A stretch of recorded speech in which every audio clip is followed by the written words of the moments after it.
Well, আরেকবার life science ক্লাসে আমাদের সবার দেখা হয়ে গেল। আর আমরা কিন্তু এখানে পড়াশোনা করছি স্নায়ুতন্ত্র নিয়ে, যেখানে আমাদের অলরেডি ব্রেন আর সুষুম্না কাণ্ডটা পড়ে চলে এসেছি। এবার দেখো, আগের ক্লাসে আমি কি পড়লাম?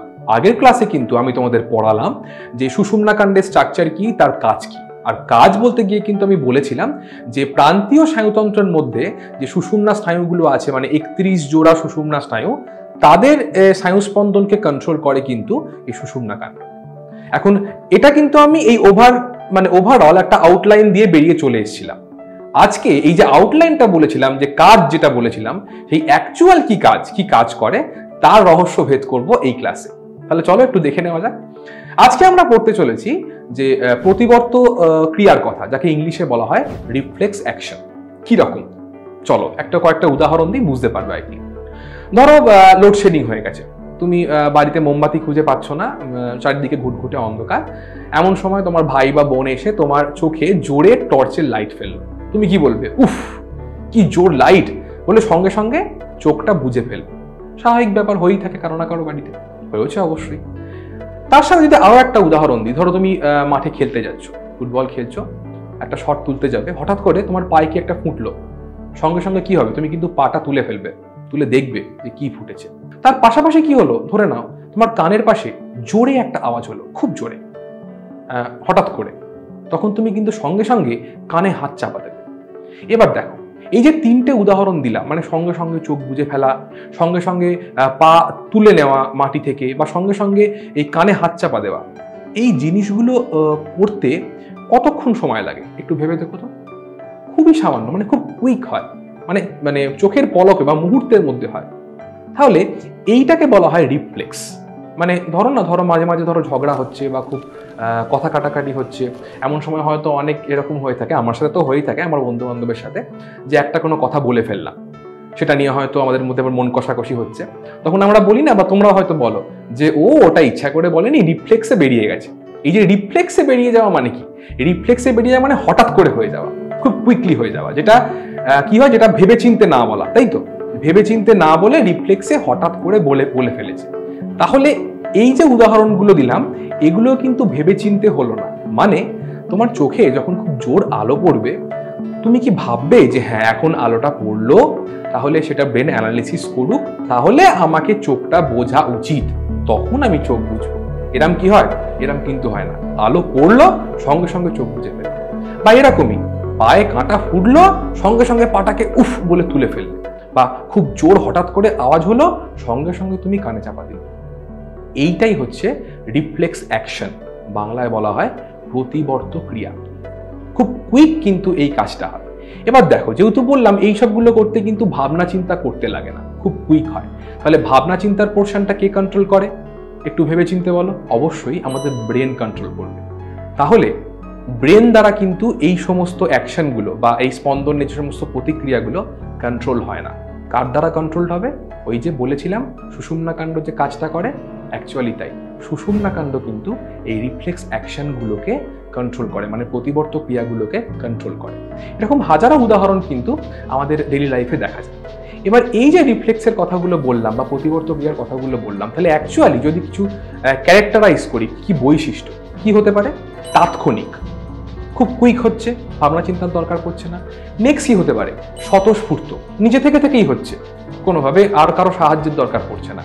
তো তাৎক্ষণিক, স্বতঃস্ফূর্ত, আর কি বললাম, যে ব্রেন দ্বারা কন্ট্রোলড হয় না, এরকম একটা রিফ্লেক্সকে বা এরকম একটা উদ্দীপনা সাড়া দেওয়ার পদ্ধতিকে বলা হয় প্রতিবর্ত ক্রিয়া বা রিফ্লেক্স অ্যাকশন। এবার এই প্রতিবর্ত ক্রিয়ার কিন্তু কতগুলো ভাগ আছে, মানে কতগুলো ভাগ বলার থেকে বলে দিই যে দুটো ভাগ আছে। একটা হচ্ছে জন্মগত প্রতিবর্ত ক্রিয়া, ইংলিশে বলতে পারো ইনবর্ন রিফ্লেক্স অ্যাকশন।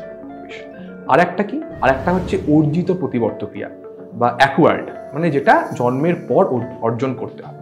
তাহলে চলো একটু দেখে নেওয়া যাক এই জন্মগত প্রতিবর্ত ক্রিয়া জিনিসটা।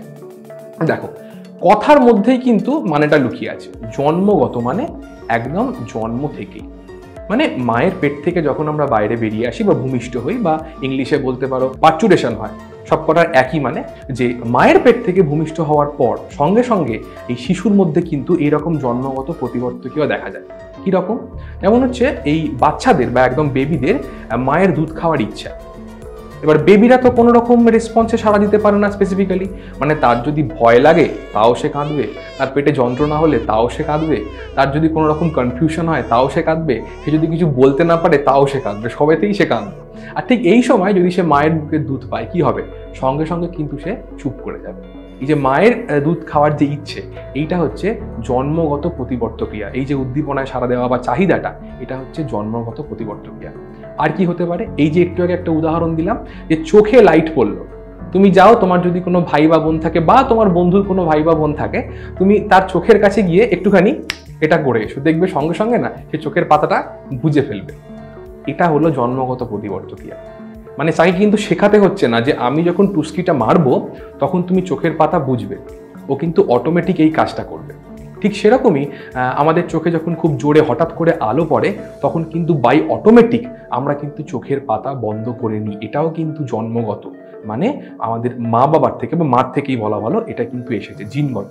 তাই জন্য এই সমস্ত যে উদাহরণ আছে এগুলো কিন্তু জন্মগত প্রতিবর্তক্রিয়ার উদাহরণ, মানে এটা জন্ম থেকেই আসে। এটা কিন্তু মোটামুটি সমানভাবে স্বতঃস্ফূর্তভাবে তাৎক্ষণিকভাবে কন্ট্রোল হয়। তাহলে বেশ, আমাদের কিন্তু কমপ্লিট হলো জন্মগত প্রতিবর্তক্রিয়ার পোর্শনটা। আর একটা ভাগ কি বলেছিলাম? আর একটা ভাগ কিন্তু আমি বলেছিলাম যে অর্জিত প্রতিবর্তক্রিয়া। বাট অর্জিত মানে কি? খুব সহজ বাংলা ভাষায় যেটা হচ্ছে অর্জন করতে হয়। কখন অর্জন করতে হবে? অবশ্যই আমাদের জন্মের পরে। তাহলে কীরকম সেটা? ধরো হচ্ছে তুমি হয়তো নিশ্চয়ই তুমি বা তোমার বন্ধুরা এই পড়াশোনার পাশাপাশি কোনো না কোনো এক্সট্রা কারিকুলার অ্যাক্টিভিটির সাথে যুক্ত। সেটা কোনো খেলাধুলা হতে পারে, সেটা কোনো গান হতে পারে, সেটা কোনো কবিতা হতে পারে, সেটা কোনো মাউথ অর্গান বাজানো হতে পারে, সেটা কোনো তবলা বাজানো হতে পারে, সেটা কোনো সিনথেসাইজার বাজানো হতে পারে, বাঁশি বাজানো হতে পারে। তো এরকম ওদের উদাহরণ তো দেওয়া যেতেই পারে। তো এই যে গান গাওয়া বা আবৃত্তি করা, তাহলে কি হয়? গান কি তুমি মানে জন্ম থেকেই শেখো বা জন্মের পরে কি গান শিখেছো? না, কি করতে হয়? গান তোমাকে শিখতে হয়। গান যদি না শেখো সে কিন্তু গান পারবে না। হ্যাঁ, গুনগুন করতে পারবে অবশ্যই শুনে শুনে, তাও সেটাকে শেখাই বলে অ্যাকচুয়ালি। তো অ্যাকচুয়ালি গানটাকে শিখতে হয়। তো শেখার পর কি হয়? যে গান শেখে তার মধ্যে কিন্তু অটোমেটিক্যালি সুরের একটা ছন্দ, একটা ভাবনা বসে যায়। তাই তারপরে যখন সে গান গাইবে বা গান শুনবে সে কিন্তু অটোমেটিক্যালি ধরে নেবে যে হ্যাঁ, গানটা এরকম সুরে হচ্ছে। সে গান শুনে পরে বুঝতে পারবে যে হ্যাঁ, এই সুরটা খুব মিষ্টি বা এই সুরটা খুব সুন্দর, বা এই সুরটা এরকম না হলে এরকম করে গাইলে বেশ ভালো লাগবে। এইটা হচ্ছে অর্জিত প্রতিবর্তক্রিয়ার গল্প। মানে কি? এটা জন্মের পর থেকে শিখতে হয়, শিখে শিখে এই রিফ্লেক্সটা জন্মায়। তেমনি আবৃত্তি করা, আবৃত্তি কিন্তু কেউ জন্ম থেকেই শেখে না, তাকে শিখতে হয়, তাকে প্র্যাকটিস করতে হয়। এই প্র্যাকটিস করলে কি হয়? আস্তে আস্তে কিন্তু তার কি করে আবৃত্তি বলতে হয়, কি করে কথা উচ্চারণ করতে হয়, এগুলো শিখে যায়। তার পাশাপাশি আরো একটা উদাহরণ দিই, সাইকেল চালানো। দেখো, সাইকেল চালাতে গেলে কি হয়? সাইকেল চালানো শিখতে হয়। সব থেকে যেটা বড় ব্যাপার হচ্ছে দু চাকায় ব্যালেন্স করতে শিখতে হয়। এবার যে সাইকেল চালানো একবার শিখে যাবে সে কিন্তু জীবনে কোনোদিন সাইকেল চালানো ভুলবে না। কেন? সে কিন্তু শিখে গেছে। আর শিখে গেছে ওই মেমোরিটা দিয়েই কিন্তু সে পরবর্তীকালে সাইকেল যখন তার কাছে আসবে, মানে যে ওই উদ্দীপনাগুলো যে আসবে, সাইকেল চালানোর যে উদ্দীপনাগুলো আসবে, সেটা কিন্তু অটোমেটিক্যালি প্রসেস হবে সুষুম্না কাণ্ড দিয়ে। আর তার রিফ্লেক্সটা বেরোবে কি না, সাইকেল চালাচ্ছি। তাহলে এই সমস্ত কিছু হচ্ছে অর্জিত প্রতিবর্তক্রিয়ার উদাহরণ, যেগুলো আমাদের জন্মের পর থেকে প্র্যাকটিসের মাধ্যমে কিন্তু অর্জন করতে হয়। হ্যাঁ, কিছু কিছু ক্ষেত্রে কিন্তু যদি প্র্যাকটিসটা রেগুলারাইজ না হয়, এক্ষেত্রে কন্ডিশন আছে, তাহলে কিন্তু আস্তে আস্তে ভুলে যেতেই পারি। হ্যাঁ, হয়তো খুব ছোট বয়সে হয়তো গান শিখেছিল, তারপর থেকে হয়তো কোনো গান করেই না, তো অটোমেটিক্যালি তার কিন্তু সুর বা ছন্দের এই জিনিসগুলো কিন্তু অটোমেটিক্যালি কমতে শুরু করবে বা থাকবে না। তো যেটা বললাম, আরেকবার যদি সামারাইজ করি, যে জন্মগত প্রতিবর্তক্রিয়াটি কি, সেটা কিন্তু জন্মের থেকেই আসবে, মার থেকেই আসবে, বংশ পরম্পরায় আসবে। সেটা কিন্তু বাই ডিফল্ট সেটা থাকবেই। সেটা ছোট বয়সেও থাকবে, আমাদের মেজো বয়সেও থাকবে, বড় বয়সেও থাকবে, আর বুড়ো বয়সেও থাকবে। আর অর্জিত হচ্ছে কি, জন্মের পর থেকে আমাকে সেটা প্র্যাকটিস করতে হয়। সেই প্র্যাকটিসটা যদি কেউ করে তার মধ্যে প্রতিবর্তক্রিয়াটা আসবে, যদি কেউ না করে আসবে না, পরিষ্কার কথা। তাহলে আমাদের এই ক্লাসে তাহলে আমরা কি পড়লাম? এই ক্লাসে আমরা পড়লাম যে প্রতিবর্তক্রিয়া কাকে বলে, মানে রিফ্লেক্স অ্যাকশন কাকে বলে, প্রতিবর্তক্রিয়ার কি কি উদাহরণ আমাদের ডেইলি লাইফের সাথে আমরা দেখতে পাই বা বোঝাতে পারি, তার সাথে সাথে প্রতিবর্তক্রিয়া কত রকমের হয় একটা হচ্ছে জন্মগত প্রতিবর্ত ক্রিয়া আর একটা হচ্ছে অর্জিত প্রতিবর্ত ক্রিয়া। তাহলে আজকের ক্লাসটা এইটুকুই থাক, আর বাড়ালাম না। চলে এসো নেক্সট ক্লাসে, যেখানে দেখব যে এই প্রতিবর্ত ক্রিয়া মানে এত সহজ সহজ যে উদাহরণ তো আমরা বলেই দিচ্ছি, এই প্রতিবর্ত ক্রিয়ার একটা উদাহরণ একজন বিজ্ঞানী এক্সপেরিমেন্টের মাধ্যমে দেখিয়েছিলেন। সেই বৈজ্ঞানিকের নাম হচ্ছে প্যাভলভ। তো সেই প্যাভলভের এক্সপেরিমেন্ট আমরা নেক্সট ক্লাসে করবো। তো একদম মিস করো না, চলে এসো।